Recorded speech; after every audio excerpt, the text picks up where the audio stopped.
நீங்க daily daily அனுப்புற கருத்துக்கள்லாம் நான் படிக்கிறேன். எனக்கு ரொம்ப பிடிக்குது, புரியுது. ஆனா பகவத்கீதை, திருக்குறள்லாம் எனக்கு பிடிக்கும். ஆனா புரியலையே ஏன்?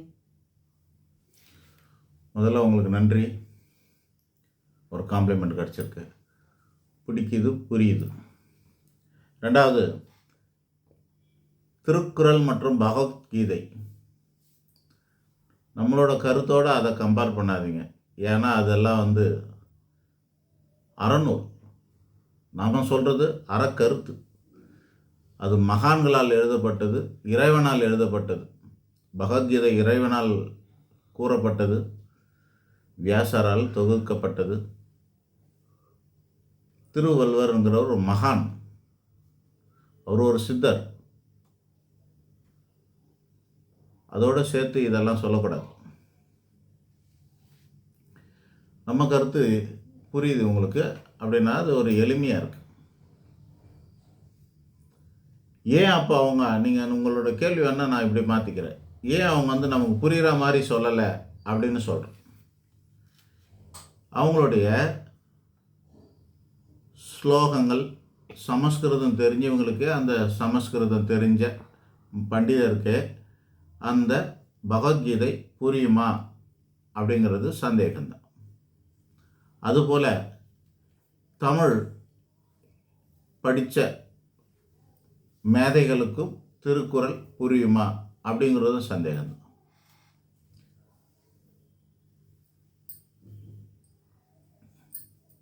ஏன் அந்த மாதிரி அப்படின்னா, இவைகளுக்கு பேர் என்ன அப்படின்னா வேதம்னு பேர். வேதம் அப்படின்றது வேதிக், இங்கிலீஷில் வேதிக், சமஸ்கிருதத்தில் வேதம். தமிழில் என்ன தெரியுங்களா அதுக்கு பேர்? மறைநூல்னு பேர். மறைநூல். மறைநூல்னா என்னது தெரியுமா உங்களுக்கு? இந்த போல்டு நட்லெல்லாம் இருக்கிற மரம், அந்த மரம் கிடையாது. மறைநூல் அப்படின்னா மறைந்து இருக்கின்ற பொருள்னு அர்த்தம். மறைபொருள்.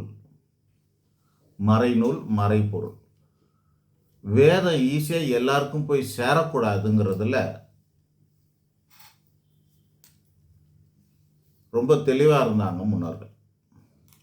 எல்லாருக்கும் போய் சேரக்கூடாது, மகத்துவம் போயிடும்.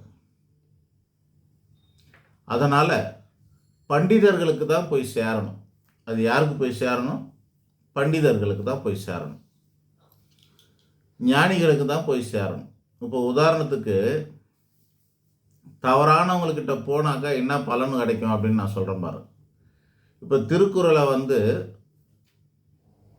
பல பேர் தமிழ் நூலுன்னு சொல்கிறாங்க, இந்து நூலுன்னு ஒத்துக்க மாட்டுறாங்க. அது இந்து நூலா இல்லையா? அது இந்து வேதமா இல்லையா அப்படின்னா இல்லைன்றாங்க.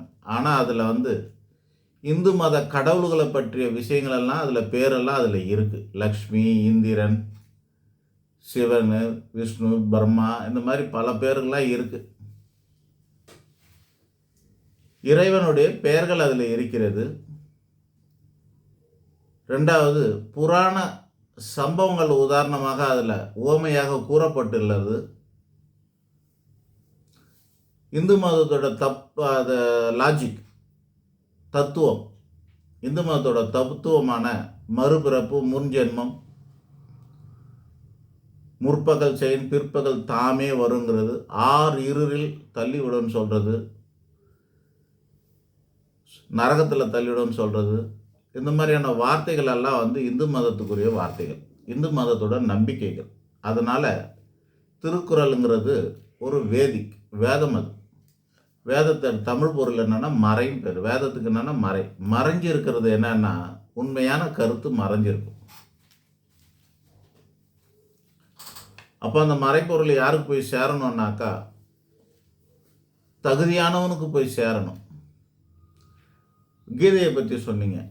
அந்த கீதை யாருக்கு உபதேசம் செய்யப்பட்டது? அர்ஜுனனுக்கு. ஏன் அர்ஜுனனுக்கு சொன்னாங்க? பஞ்ச பாண்டவர்கள் என்ற 5 பேர். ஒருத்தன் தர்மன், இன்னொருத்தன் பீமன், ஒருத்தன் சகாதேவன், இன்னொருத்தன் நகுலன், அர்ஜுனன். இந்த வரிசையில் பார்த்தாக்கா அர்ஜுனன் 3வது தம்பி, 3வது சகோதரன், நடுவில் பிறந்தவன். மேலே 2 பேர், பீமன், பீமனுக்கு மேலே தர்மன், கீழே 2 பேர், சகாதேவன், சகாதேவனுக்கு கீழே நகுலன், நகுலன் சகாதேவனா. ஆக 5 பேர் இருக்காங்கன்னா இதில் முக்குணம்னு சொல்லுவாங்க. குணம் நாடி குற்றம் நாடி அவற்றுள் மிகை நாடி மிக்க செயல். திருக்குறளுக்கு திரும்பவும் வர இந்த திருக்குறள் கண்டவங்க கிட்ட போயிடுச்சுன்னு நினச்சிங்களேன். படிக்க பண்டிதர் அல்லாதவர்கள் ஏதோ தமிழ் தமிழ்னு சொல்கிறாங்களே, அவங்கக்கிட்டலாம் போயிடுச்சுன்னா இதுக்கு விளக்கம்லாம் தப்பாக கொடுக்குறாங்க. திருக்குறளுடைய முதல் குறளான கடவுள் வாழ்த்துக்கே புது புது விளக்கம்லாம் கொடுக்குறானுங்க அவன். காரணம் என்னென்னா, கடவுள் இல்லைன்னு சொல்லிட்டு சாதிக்கிறதுக்காக அந்த திருக்குறளெல்லாம் அப்படி நாசம் பண்ணுறாங்க, அப்படிலாம் விளக்கம் எழுதுகிறாங்க. இந்த குணம் நாடி குற்றம் நாடி அவற்றில் மிக நாடி மிக்க கொளல் அப்படின்னு சொல்லக்கூடிய திருக்குறளை இன்னொன்று கூட ஞாபகம் வருது. உலகத்திலேயே சைவத்தை போதிக்கிறது இந்து மதம் தான். அந்த இந்து மதத்துக்கு அப்புறம் வந்த ஜெயின மதம், அதாவது துணை மதம் தான் இந்தியாவில் தோன்ற மதம். அப்புறம் வள்ளலாரோட சன்மார்க்கம், இவெல்லாம் சைவத்தை போதிக்க. புலால் மறுத்தலுங்கிற அதிகாரத்தை எழுதினது அல்லது கொண்டது நம்மளுடைய திருக்குறள். அப்படின்னா இது ஒன்றே போதும். புலால் மறுத்தல்ன்ற ஒரு அதிகாரம் இருக்குதுன்னா அது இந்து மத கருத்தை கொண்டதுங்கிறதுக்கு ஆதாரம் இது ஒன்று தான். இது ஒன்றே போதுமானது. அது ஞாபகம் வந்ததுனால அதையும் சொல்லிட்டேன். இப்போ குணம் நாடி குற்றம் நாடி அவற்றுள் மிகை நாடி மிக்க கொளல் அப்படின்னு சொல்லக்கூடிய திருக்குறளுக்கு எல்லாரும், நானும் ஒரு 10 பேரோட விளக்கங்களை படிச்சிருக்கேன்.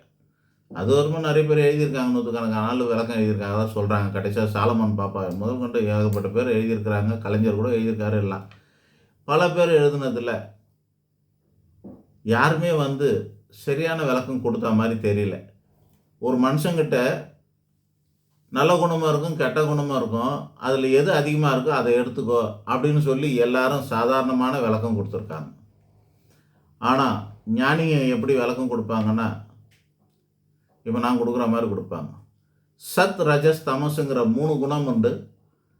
சத்குணம்ங்கிறது உன்னதமான குணமாகும், ரஜஸுங்கிறது நடுத்தரமான குணமாகும், தாமசம்ங்கிறது கேவலமான குணமாகும். இந்த 3 குணம் கொண்டது இந்த உலகமே முக்குணங்களால் ஆனது. எல்லா பொருளையும் அந்த 3 குணம் இருக்கும். அதுபோல் மனுஷனுக்கும் இந்த மாதிரி 3 குணம் இருக்கும். இதில் சத்குணம் அதிகமாக இருக்கா, ரஜஸ் இருக்கா, தமஸ் இருக்கான்னு பார்த்து அவனுக்கு அதையே முத்திரையாக ஐக்கானா குத்திரு அப்படின்னு சொல்கிறது. இதுதான் திருக்குறள். இப்போ கீதைக்கு வர பஞ்சபாண்டவர்களில் அர்ஜுனனை தேர்ந்தெடுத்த காரணம் என்னன்னா, அவன் தான் ரஜஸ், பெருமைக்காக வாழுறவன், நடுத்தரமான குணம் கொண்டவன். பீமன் ராட்சச குணம் கொண்ட அரக்கிக்கு பிறந்தான். நகுலன் மிருகங்களோட வாழ்ந்தவன், அவனும் தாமச குணம். ஸோ பீமனும் நகுலனும் குணத்தில் கேடானவர்கள்னு வச்சுக்கோங்க, அல்லது கீழ்மையானவர்கள்னு வச்சுக்கோங்க. அதனால் அவங்களுக்கு இது புரியாது. இந்த உபதேசம் அவங்களுக்கு ஏறாது. சரி, அப்போ தர்மருக்கும் சகாதேவனும் கொடுத்துருக்கலாமேனு. சகாதேவன் முக்காலம் அணிஞ்ச ஞானி அவன், ஜோதிடன், பண்டிதன், முக்காலம் அணிந்த ஞானி அவன். முழு தர்மத்தையும் அணிந்தவன் தர்மன், அறம் முழுசாக அறிந்தவன் தர்மன். அவனோட கூற்றுப்படி தான் 5 பேரை கல்யாணம் பண்ணினா தப்பா இல்லையா அப்படின்னு கேட்கும்போது அந்த தர்மத்தை எடுத்து சொல்லி, தர்மம் மீறாமல் இப்படிலாம் இருக்கலான்னு சொல்லி ஒரு அக்ரிமெண்ட்லாம் போட்டு அந்த தர்மத்துக்கு உட்பட்டது தான் அப்படின்னு சொல்லி 5 பேரும் சேர்ந்து கல்யாணம் பண்ணிக்கிறாங்கன்னா, இவ்வளோ பெரிய தர்மத்தெல்லாம் அவன் விளக்கம் கொடுத்துருக்கானாக்கா, தர்மம் உணர்ந்தவன் தர்மன், ஞானம் கொண்டவன் சகாதேவன், சாஸ்திரம் படித்தவன் சகாதேவன். இவங்க 2 பேருக்கு இந்த உபதேசம் அவசியம் இல்லை. இந்த உபதேசம் இவங்க 2 பேருக்கு அவசியம் இல்லை. இது படித்து இதோட விளக்கம் கேட்டு அவங்க மாற வேண்டியது ஒன்றும் இல்லை. அவங்க ஏற்கனவே பண்பட்ட நெஞ்சம் உள்ளவங்க. செல்ஃப் டெவலப்மெண்ட்டுங்கிறது பர்சனல் டெவலப்மெண்ட்டுங்கிறது அற்புதமாக இருக்கக்கூடிய ஆளுங்க இவங்க 2 பேரும். தர்மரும் சகாதேவனுக்கும் ஞானமும் அறமும் தெளிவானவங்க அவங்க. அதனால் அவங்களுக்கு இது அவசியம் இல்லை. பீமனுக்கும் நகுலனுக்கும் இது ஏறாது, மண்டையில் ஏறாது. அப்போது 2த்துக்கும் நடுவில் இருக்க ரஜோகுணம் சொல்லக்கூடிய தற்பெருமை குணமான ராஜச குணம். ராட்சச குணம் வேற, ராஜச குணம் வேற. ராட்சச குணம்ங்கிறது மிருக குணத்தோடு சேர்ந்து தாமசம் ஆகிடும். ராஜச குணம்ங்கிறது மனிதனுக்குரியது, நல்ல மனிதனுக்குரியது. அதனால்தான் அவன் மேன்மையான பெருமையான வாழ்க்கைக்கு ஆசைப்படுறான். இன்றைக்கும் கண்டதை போடுங்க, லைக்குக்கே அழுகுறானுங்க எல்லாரும். அலைகிறாங்க லைக்குன்னு. ஆக பெருமைக்காக வாழற ஜென்மங்களாகிடுச்சு மனுஷன், பிறவியாயிட்டான். அந்த பெருமையை நாடி இந்த உலகத்தில் நான் தான் பெரிய வீரன்னு காட்டிக்கிறதுக்காக வாழக்கூடிய அர்ஜுனனுக்கு போதிக்கிறார். தற்பெருமையின் சிகரம் அல்லது பெருமையை விரும்பி அப்படின்னு சொல்லக்கூற அர்ஜுனனுக்கு போதிக்கிறாரு கிருஷ்ணர். இப்போ புரிஞ்சிருக்கும். 3 குணத்தில் நடுவில் இருக்கிறவனுக்கு தான் சொல்கிறாரு, மேன்மையானவனுக்கு, மேன்மக்களுக்கு, உத்தமர்களுக்கு அவசியமில்லை. ஏற்கனவே அவங்க அது மாதிரி தான் வாழ்ந்துக்கிட்டு இருப்பாங்க. கீழ்மையானவங்களுக்கு மண்டையில் ஏறாது. ஸோ மறைபொருளான வேதமானது எல்லாருக்கும் போய் சேரக்கூடாது. ஏன்னா அதோட மகத்துவம் கெட்டு போயிடும். ஒரு பகவத்கீதை இருக்குது, நீ தரையில் வைப்பீங்களா? வைக்க மாட்டீங்க, மேலே வைப்போம். ஒரு சாமி படம், ஒரு விளக்கு இருக்குது, நீங்கள் தரையில் வைப்பீங்களா? வைக்க மாட்டீங்க. ஒரு தட்டு வச்சு தட்டுக்கு மேலே வைப்பீங்க. ஒரு பிள்ளையார் இருக்கார், தரையில் வைப்பீங்களா? வைக்க மாட்டீங்க. ஒரு மனை வச்சு மனைக்கு மேலே பிள்ளையாரை வைப்பீங்க. ஆக மகத்துவம் மிகுந்தது தரையில் வைக்கக்கூடாது. விளக்கு, சாமி படம், தங்கம், ரத்தினங்களை தரையில் வைக்கக்கூடாது. சாமி படத்தை வெறும் தரையில் வைக்கக்கூடாது.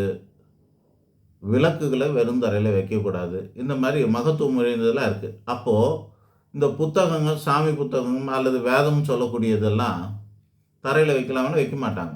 ஏன்னா அதெல்லாம் மகத்துவம் வாய்ந்தது. ஸோ மகத்துவமான மகா உத்தமமான அதான் மகத்துவம். மகா உத்தமமான மகத்துவமான இந்த வேதங்கள் தவறானவங்களுக்கு போய் சேரக்கூடாது. அது சேர்ந்தால் புரோஜனப்படாது. அதோடைய தன்மை சேரக்கூடாதுன்னு இல்லை, அது போனால் இதோட மகத்துவம் கெட்டு போயிடும்.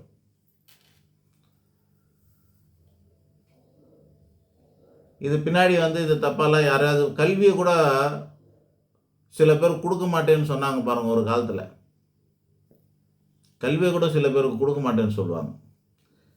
பரசுராமர் 10 அவதாரத்தில் தசாவதாரத்தில் 1 பரசுராமர் தன்னுடைய கல்வி வித்தையை சத்திரியனுக்கு கொடுக்க மாட்டேன்னு சொன்னவர்.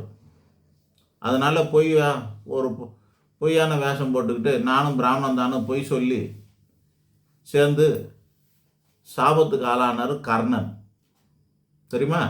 அப்போ இது இன்னாருக்கு தான் போய் சேரணும்னு முடிவு பண்ணி வச்சுருக்கிறாங்க. அந்த மாதிரி ஒரு நல்ல படம் ஒன்று பார்க்குறோம். அந்த படங்கள் சிலருக்கு புரியுது, சிலருக்கு புரிய மாட்டேங்குது. அடுத்து மார்கழி மாதம் வரப்போது கர்நாடிக் மியூசிக் போடுவாங்க. அங்கங்கே உற்சவம் நடக்கும். மார்கழி உற்சவங்கள் எவ்வளோ கலை நிகழ்ச்சிகள் நடக்கும். கர்நாடிக்கெல்லாம் ரொம்ப விசேஷமாக பாடுவாங்க. அந்த கர்நாடிக் பாடல்கள் எத்தனை பேருக்கு புரிய போகுது? ஒன்றுமே புரியாத தலையாட்டம் கூட்டம்னு சொல்லிட்டு சிந்து பைரவியில் பண்ண மாதிரி எல்லாம் தலையாட்டிட்டு வர போகிறாங்க. ஒன்றும் புரிய போகிறதில்ல.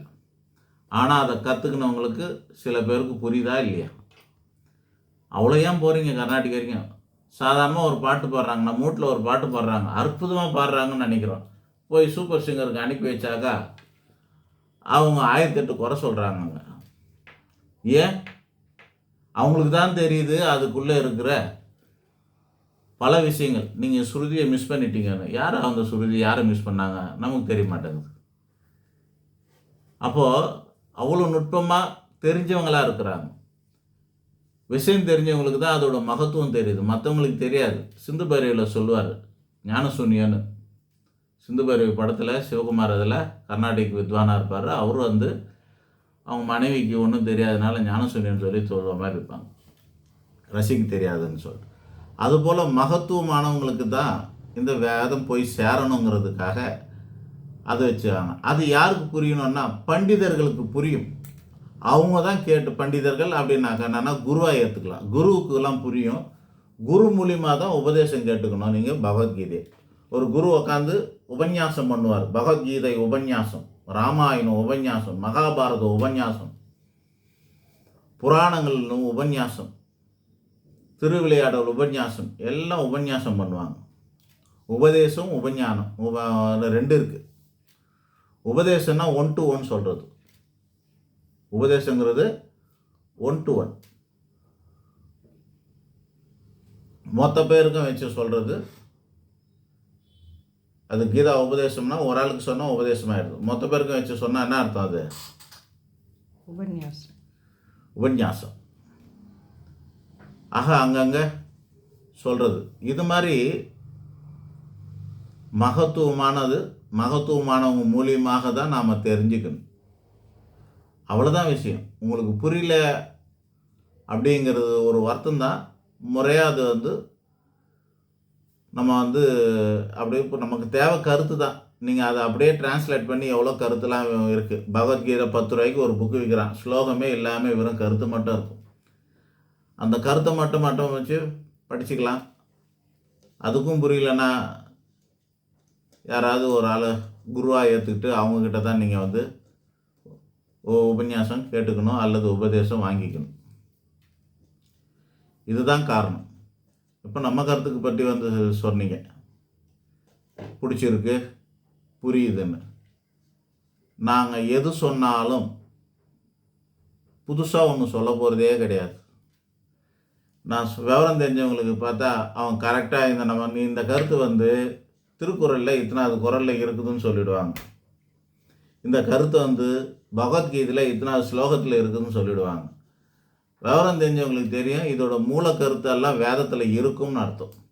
நான் வேதம் முழுசாக படிக்காமல் கூட போயிருக்கலாம். ஏதோ நானாக நினச்சிக்கிட்டேன் 18 புராணம் படிச்சுட்டேன்னு, பல முறை திருக்குறளை படிச்சுட்டேன், பல முறை பகவத்கீதையை படிச்சுட்டேன்னு நானாக நினச்சிக்கலாம். ஆனால் சும்மா வாசிக்கிறதும் ஆழ்ந்து வாசிக்கிறது, அது பேர் பாராயணம்னு சொல்லுவாங்க. பாராயணம்னா திரும்ப திரும்ப திரும்ப திரும்ப திரும்ப திரும்ப படிக்கிறது பேர் பாராயணம். ஏன்னா ஒரு முறை படிச்சுட்டு 2வது முறை படிக்கும்போது அர்த்தம் மாறுதெல்லாம் நமக்கு தெரியும். முதல் முறையை விட 2வது முறை இன்னும் கொஞ்சம் தெளிவு பெறும், நமக்கு ஞானம் பிறக்குது. 3வது முறை படித்தா அந்த ஞானம் இன்னும் அதிகரிக்கும். இதெல்லாம் நான் அனுபவபூர்வமாக சொல்லியிருக்கேன். ஒரு முறை படித்த பகவத்கீதையை திரும்ப திரும்ப படிக்கும்போது நம்மளோட லெவலில் ஹையர் ஸ்டாண்டர்டுக்கு மாறிக்கிட்டே வருது, ஞானம் கூடிக்கிட்டே வருது. திருக்குறளும் அப்படி தான். ஆக திரும்ப திரும்ப நம்ம படிக்கும்போது நம்மளுடைய ஞானம் மெருகேற்றப்படுகிறது, புது புது அர்த்தங்கள் நமக்கு புரிய ஆரம்பிக்குது.